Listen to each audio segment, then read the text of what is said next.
Hello plus 2 class students. Next topic is coagulation of lyophilic salts. Coagulation of lyophilic salts. There are two types of salts. One is called lyophilic and other is called lyophobic.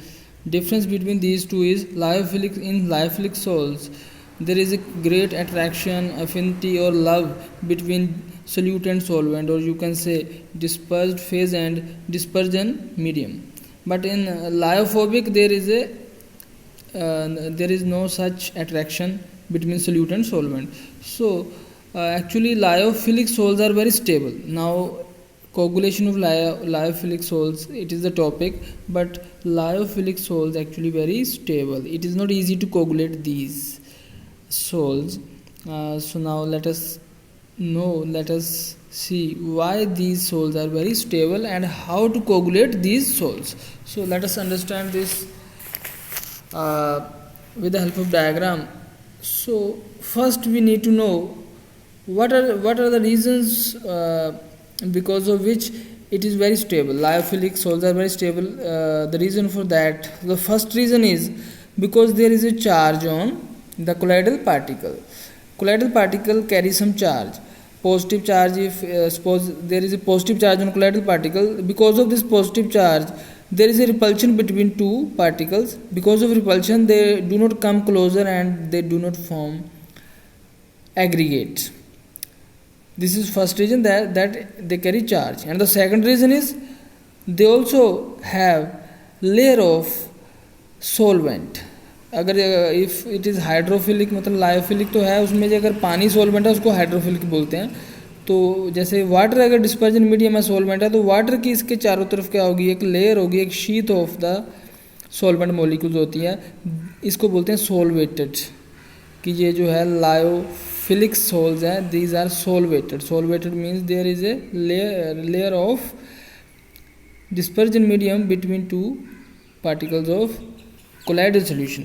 सो ये भी एक कारण है कि इन दोनों को आपस में मिलने नहीं देता, कोगुलेशन नहीं होती है. ये तो है कारण स्टेबिलिटी का. अब क्या है वो methods which we can use to coagulate these lyophilic sols. So जो मेथड है बड़ा सिंपल है. या तो हम इसमें कोई इलेक्ट्रोलाइट डालें.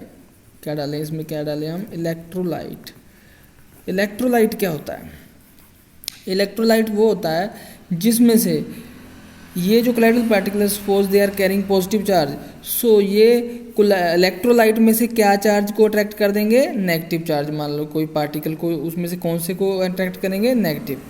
सो नेगेटिव पॉजिटिव ये क्या हो जाएगा, जीरो. नेगेटिव और करेगा ये भी, नेगेटिव पॉजिटिव क्या हो जाएगा, जीरो. जब जिन पे चार्ज जीरो हो जाएगा colloidal particle, when these colloidal particle will carry no charge, neutralize हो जाएंगे, then what will happen, then these colloidal particle will coagulate, they will form aggregate. So this is the first method to coagulate. The second method we can remove this layer of solvent molecules. इसको कैसे remove करेंगे? Suppose water is the solvent, then we will add alcohol in it. अगर water solvent है तो alcohol हम इसमें डाल देंगे. क्या डाल देंगे, अल्कोहल डाल देंगे इसमें. सो अल्कोहल क्या करेगा, alcohol is a dehydrating agent. This alcohol will remove the water, sheet of water, layer of water, then these colloidal particle will form aggregate. So two methods are there. One is neutralizing the charge and second is adding appropriate solvent, adding appropriate liquid so that solvent molecule can be removed. So these are the two methods for lyophilic salts to be coagulated. The second one is protection of colloids. अब protection किसकी करनी है, आप ये भी देख लो. Lyophilic तो stable होते हैं, लेकिन जो लायोफोबिक होते हैं, एक तो मतलब तो लायोफिलिक है, ये बहुत स्टेबल होते हैं, लेकिन दूसरे हाइड्रोफोबिक या लायोफोबिक जो होते हैं वो स्टेबल नहीं होते. दी लायोफोबिक जो सोल्स हैं उसमें क्या होता है, लायोफोबिक में क्या होता है कि जो सॉल्वेंट मॉलिक्यूल है वो जो हमारे कोलाइडल पार्टिकल्स है वो इजीली क्या कर लेते हैं, कोगुलेट फॉर्म कर लेते हैं, कोगुलेशन हो जाती है लायोफोबिक सोल्स की. तो उनको बचाएं कैसे, लायोफोबिक सोल को बचाएं, क्योंकि उसका जो एक आपस में अट्रैक्शन नहीं होता सॉल्वेंट मोलिक्यूल के साथ, इसलिए सॉल्वेंट मोलिक्यूल इसके पास आना नहीं चाहते, इनमें कोगुलेशन हो जाती है इजीली। तो इसके लिए क्या सोल्यूशन है for lyophobic to make them stable? Lyophobic को स्टेबल बनाने के लिए क्या है सोल्यूशन? वो है कि इसमें हम थोड़ा सा क्या डाल दें, लायोफिलिक सोल डाल दें। To protect lyophobic sols to get coagulated, we add little amount of lyophilic sols. These lyophilic sols these lyophilic sols just protect these colloidal particles, lyophobic colloidal particles to get coagulated. ये हम इसका use करते हैं। So next is emulsion. Next topic is emulsion. Emulsion very important topic. क्या होता है ये emulsion? Emulsion वो टॉपिक होता है जिसमें जो सोल्यूट है और जो सॉल्वेंट है वो दोनों क्या होते हैं, लिक्विड है, जिसमें डिस्पर्स्ड फेज है और डिस्पर्जन मीडियम है, बोथ आर लिक्विड। ये हम बोलते हैं इसको इमल्शंस। इमल्शन दो तरह का होता है, two types of emulsion, oil in water और water in oil. Oil in water और वाटर इन ऑयल, इसको बोलते हैं ऑयल डिस्पर्स्ड इन वाटर और water dispersed in oil. Oil in water, oil in water, oil in water इसका मतलब ये है कि ऑयल कम है और वाटर ज़्यादा है। वाटर इन ऑयल मतलब वाटर कम है और ऑयल ज़्यादा है। So in when we talk about oil in water emulsion, then oil is less in or you can say oil is solute or dispersed phase and water is solvent or dispersion medium. When we talk about water in oil, then water is solute and oil is solvent, or you can say water is dispersed phase and oil is dispersion medium. So two types. So example of oil in water, oil in water की example क्या हो सकती है हमारे पास milk, milk is the example. Oil उसमें कम होता है मिल्क में, वाटर उसमें ज़्यादा होता है। और दूसरी किसकी एग्जांपल है, वाटर इन ऑयल, कि ऑयल ज़्यादा है और वाटर कम है, वो किसकी है, लाइक बटर। बटर किसकी एग्जांपल है, वाटर इन ऑयल की।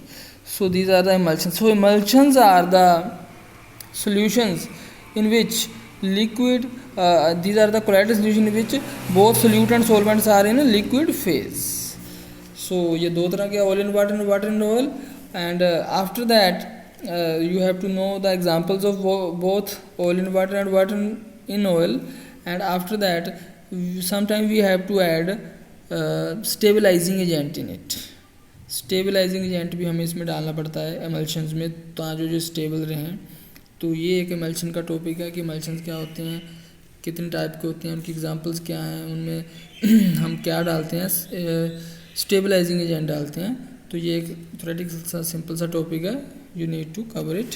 सो after that colloids around us, colloids around us, हमारे चारों तरफ भी कोलाइड्स हैं बहुत ज़्यादा। अगर आप जहाँ एग्जाम्पल देखोगे तो देर आर मैनी सिचुएशंस और many substance around us which are colloidal in nature, like blue color of sky. The blue color of sky, why blue color of sky? Because in sky there are dust particle along with water. जो sky में क्या होते हैं, water और dust particle होते हैं, और जो उनकी नेचर क्या होती है, कोलाइडल नेचर है, उनका साइज क्या होता है, कोलाइडल होता है। वो डस्ट पार्टिकल जब वाटर पार्टिकल, मॉइस्चर पार्टिकल, वो क्या करते हैं, लाइट को स्कैटर कर देते हैं, जिसकी वजह से ब्लू कलर उसका अपना स्काई का हमें दिखता है। उसके बाद आएगा फॉग, मिस्ट, रेन।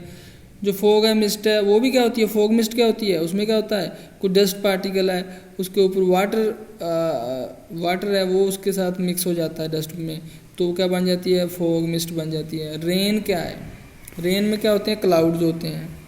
और क्लाउड्स में क्या होता है, क्लाउड्स क्या होते हैं, क्लाउड्स में वाटर पार्टिकल्स होते हैं। वो किस में फ्लोट कर रहे होते हैं, वाटर पार्टिकल्स एयर में।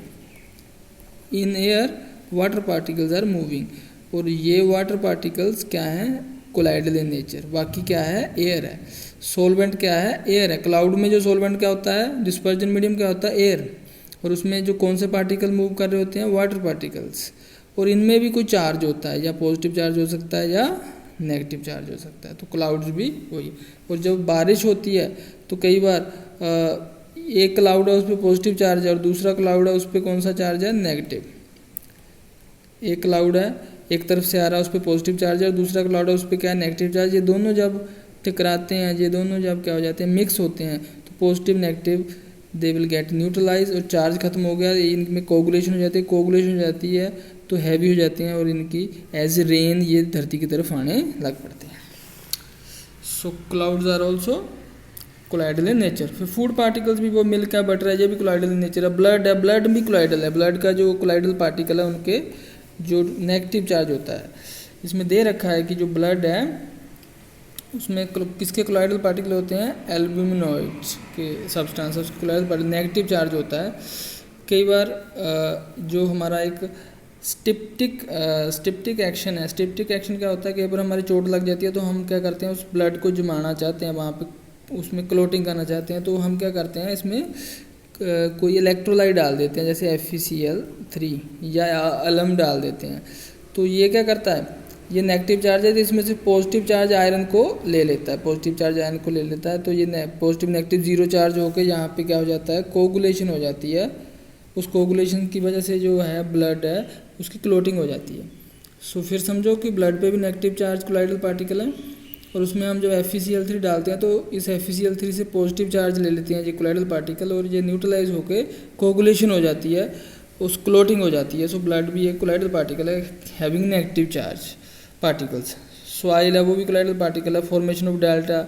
अब रिवर क्या है, रिवर्स आती हैं तो रिवर्स में भी वो डस्ट पार्टिकल्स होते हैं, तो वो उसकी नेचर भी क्या कोलाइडल पार्टिकल है। सपोज रिवर्स में जो कोलाइडल पार्टिकल है उन पर भी कोई ना कोई चार्ज होता है, मान लो नेगेटिव चार्ज है, तो जब ये रिवर्स है वो सी वाटर के साथ मिलती हैं, कौन से वाटर के साथ मिलती हैं, सी में क्या होता है इलेक्ट्रोलाइट, तो इलेक्ट्रोलाइट से ये ऑपोजिट चार्ज ले लेंगे। अगर नेगेटिव है तो इलेक्ट्रोलाइट से क्या ले लेंगे, ये कौन सा चार्ज ले लेंगे, पॉजिटिव। पॉजिटिव नेगेटिव जीरो हो गए, इन पे भी क्या है नो चार्ज रह जाता है, इन डस्ट पार्टिकल है जो किसमें रिवर वाटर में, तो जो चार्ज नहीं रहेगा तो वो कोगुलेट करके डेल्टास बना देते हैं। सो ये थे आपके डिफरेंट जो कोलाइडल्स अराउंड अस थे। उसके बाद इनकी एप्लीकेशंस आ जाएंगी।